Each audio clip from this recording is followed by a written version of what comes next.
अस्सलाम वालेकुम 10th class. उम्मीद है आप सब घर में खैरियत से होंगे। बेटा मेरा नाम फरहान अहमद है। 10th फिजिक्स चैप्टर नंबर 11 हमने डिसाइड किया था ऑनलाइन लेक्चर्स के लिए। आज का हमारा लेक्चर नंबर 5 का टॉपिक है स्पीड ऑफ साउंड। बेटा कोई ज़्यादा डिटेल टॉपिक नहीं है, सिर्फ एमसीक्यूज पॉइंट ऑफ व्यू से आपने इसको देखना है, इन 3 से 4 पेजेस को। ठीक है, इंपॉर्टेंट है बहुत ज़्यादा ये भी जी। स्पीड ऑफ साउंड देखिए जी, हमने ये देखना है कि साउंड एज एन एनर्जी, इसकी स्पीड डिफरेंट मटीरियल्स में डिफरेंट होती है। ठीक है, हम लोगों ने ये क्लियर कर लिया था कि sound can travel even in the metals, liquid and gases. ठीक है, तो ये सारी डिस्कशन हमारी हो चुकी है। मतलब मीडियम चाहिए as a mechanical wave, longitudinal wave होने की सूरत में।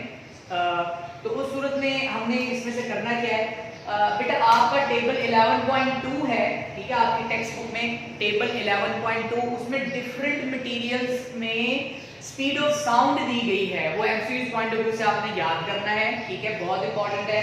जैसे मिसाल के तौर पर हवा में जो टेम्परेचर है, जो अगर हवा का टेम्परेचर 21 डिग्री सेल्सियस हो, normal room temperature 21 degree Celsius हो, तो उस सूरत में स्पीड ऑफ साउंड 343 मीटर पर सेकेंड होती है। ठीक है, डिफरेंट मटीरियल्स में डिफरेंट होती है अपना मीडियम की नेचर के लिहाज से। चलिए नेक्स्ट टॉपिक है हमारा factor of in speed of sound. आवाज की रफ्तार पर कौन कौन से अवामिल असरअंदाज होते हैं जी। पहला फैक्टर है टेम्परेचर। याद रहे, जैसे जैसे किसी ऑब्जेक्ट का टेम्परेचर इंक्रीज करता है, जैसे जैसे किसी ऑब्जेक्ट का टेम्परेचर इंक्रीज करता है, उसमें स्पीड ऑफ साउंड की ट्रैवलेंस भी इंक्रीज करती है। अगर आप इस टेबल में गौर से देखें तो गैसेस के पोर्शन में जैसे जैसे किसी मटेरियल का टेम्परेचर, जैसे अगर आप एयर की मिसाल लें, 0 डिग्री सेल्सियस पर एयर में जो स्पीड ऑफ साउंड है वो डिफरेंट है as compare to 21 degree Celsius and onward. तो हवा का टेम्परेचर जैसे बढ़ता है, स्पीड ऑफ साउंड भी इंक्रीज करती है। इस तरीके से सॉलिड में, लिक्विड में और गैस में भी होता है। लेकिन एक चीज मैं क्लियर कर दूं, सॉलिड, लिक्विड, गैस, तीनों एग्जांपल्स आपके पास मौजूद हो, तीनों का टेम्परेचर अगर सेम हो तो स्पीड ऑफ साउंड सेम नहीं होगी। फिर सुने, अगर कोई आपके पास सॉलिड हो, लिक्विड हो और गैस के एग्जांपल्स मौजूद हो, तीनों का टेम्परेचर सेम अगर हमने एज्यूम किया, तो तीनों में बेटा temperature speed of sound same नहीं होगी। मटेरियल नेचर पे डिपेंड करता है। जैसे कि सॉलिड में 15 टाइम्स ज्यादा ट्रैवल करती है साउंड, ठीक है, as compare to liquid and gases जी। दूसरा फैक्टर है प्रेशर। एटमॉस्फेरिक प्रेशर का भी एक अपना एक अमल दखल है जो कि स्पीड ऑफ साउंड पर डिपेंड करता है। ह्यूमिडिटी, हवा में नमी की मिकदार। Similarly nature of the medium, जैसे मैंने अभी आपको बताया कि सॉलिड, लिक्विड, गैस में जो स्पीड ऑफ साउंड है उसकी ट्रैवल्स जो है ये प्रोपेगेशन डिफरेंट होती है। एयर में अलग है, उसकी एग्जांपल्स आपकी टेबल पे लिखी हुई है। गैसेस में अलग है, ठीक है, सॉलिड में अलग है और आपके लिक्विड में अलग है। ठीक है, चलिए नेक्स्ट टॉपिक हमारा ये टॉपिक बेसिकली आपका म्यूजिक एंड नॉइज, ठीक है, नॉइज पोल्यूशन के अंदर से आया है।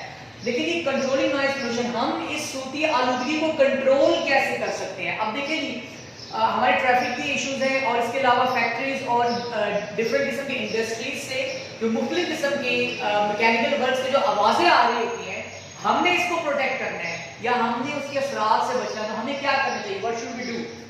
We should use the ear protectors. हमें कान को कवर करने वाले आलात इस्तेमाल करने चाहिए। हमें ऐसे ऐसे इंस्ट्रूमेंट्स, मटेरियल्स को देखना चाहिए जिससे कानों की प्रोटेक्शन हो सके। Excess use of excess noise pollution की सूरत में हमें मुख्तलिफ किस्म के तभी मसाइल का सामना करना पड़ सकता है। Second one, eco friendly machines. आपको ऐसी मशीन इस्तेमाल करनी चाहिए जिनसे ज्यादा नॉइज पोल्यूशन ना हो। ठीक है जी, मतलब ऑब्वियस सी बात है कि मैकेनिकल वर्क है तो कुछ आवाज पैदा होगी, लेकिन हमें कुछ ऐसे प्रिकॉशनरी मेजरमेंट लेने पड़ेंगे, ऐसे एहतियाती तदाबीर इख्तियार करनी पड़ेंगी कि वहां पैदा होने वाली आवाज आपके लिए भी नुकसानदेह ना हो और बाकियों के लिए भी नुकसानदेह ना हो। तो उस सूरत में आपको ऐसी मशीनरी इस्तेमाल करनी चाहिए, ये मशीन वर्क इस तरह का रखना चाहिए कि ज्यादा नॉइज पोल्यूशन क्रिएट ना हो जी। लास्ट वन, इसके अलावा बेटा और भी है जो आपके टेक्स्ट बुक में जिनका जिक्र है, सिर्फ हम उनको लेके चल रहे हैं। साउंड रिड्यूसिंग बैरियर्स, ऐसे बैरियर्स जिससे आवाज की आलूदगी, जिससे सूती आलूदगी को रिड्यूस किया जा सकता है, कंट्रोल किया जा सकता है। इस सूरत को देखने के लिए हम अपने कंस्ट्रक्शन के अंदर ये देखते हैं कि जब एक बिल्डिंग कंस्ट्रक्ट की जाती है तो उसमें ये ख्याल किया जाता है कि बाहर का शोर उस बिल्डिंग के अंदर एंटर ना हो। जैसे कि एग्जांपल में दिया जा सकता है कि अगर आप किसी हॉस्पिटल में दाखिल होते हैं, ठीक है जी, तो उस सूरत में जब आप किसी वार्ड में जाते हैं तो आपको बाहर से किसी किस्म का शोर नहीं सुनाई देगा, नहीं दे रहा होता। ऐसा क्यों कर होता है? दरअसल जब उसकी कंस्ट्रक्शन की जा रही थी तो सिस्टम या मैकेनिज्म इस तरह का रखा जाता है कि जो बाहर से जो साउंड वेव होगी वो रिफ्लेक्ट होकर बाहर ही है, बजाय इसके कि वो एब्जॉर्प्शन के बाद वार्ड रूम के अंदर आपको डिस्टरबेंस क्रिएट करे। इस तरीके का साउंड रिड्यूसिंग बैरियर के लिए एक्यूस्टिक प्रोटेक्शन में मजीद सजेशंस भी दी जाती हैं। हेल्थ इश्यूज कौन कौन से भी नॉइज पोल्यूशन में?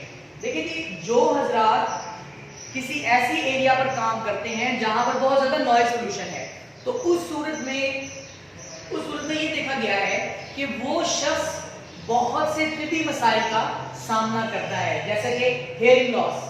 हेयरिंग लॉस में ये होता है कि हो सकता है कि अपनी उम्र में कुछ पहले ही वो अपने समाती निजाम जो है, अपना हेयरिंग जो एबिलिटी है वो उसको खो दे, या फिर उसके लिए जनरल जो साउंड है वो बहुत ज्यादा लाउड होनी चाहिए, मतलब उसका फ्रीक्वेंसी और लाउडनेस लेवल भी जो है ना वो डिस्टर्ब हो जाता है। नेक्स्ट है स्लीप डिस्टर्बेंस। जी हाँ, नींद में खलल।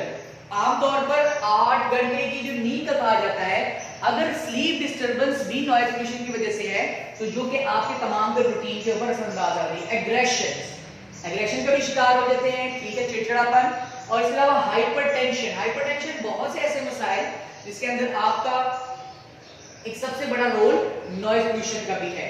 जी, आखिर में आता है बेटा हाई स्ट्रेस लेवल। ठीक है, हाई स्ट्रेस लेवल की जिसकी वजह से आपका कंसंट्रेशन लेवल भी डेवलप नहीं हो पाता प्रॉपर्ली, आप किसी टास्क को यूनानिमसली आप जो है ना उसको आप सरंजाम नहीं दे सकते। तो ये तमाम तर इश्यूज जो कि नॉइज पोल्यूशन के अंदर आते हैं, ठीक है, इनको हम लोगों ने कवर करना होता है। आज के लेक्चर में हम लोगों ने speed of sound table 11.2 MCQs point of view से what are the factor affecting speed of sound, there are 4 factors, temperature, pressure, humidity and nature of the medium, ये तमाम फैक्टर्स हैं। फिर उसके बाद how to control noise pollution. मजीद ये कि जो 8 घंटे के अंदर जो लाउडनेस डिफरेंस दिया गया है वर्किंग आवर्स में वो है 85 डेसिबल टू 90 डेसिबल।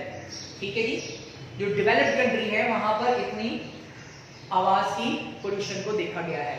अच्छा, मजीद इसके अंदर आप लोगों ने हेल्थ इश्यूज भी क्लियर किए, हियरिंग लॉस था, स्लीप डिस्टर्बेंस थी, एग्रेशन था, hypertension and high stress level. बेटा बहुत इंपॉर्टेंट टॉपिक है, ठीक है, इसके अंदर आपको जो खास तौर पर मैंने जिस टेबल का जिक्र किया है ना, आपने इसको फोकस करना है। Thank you very much.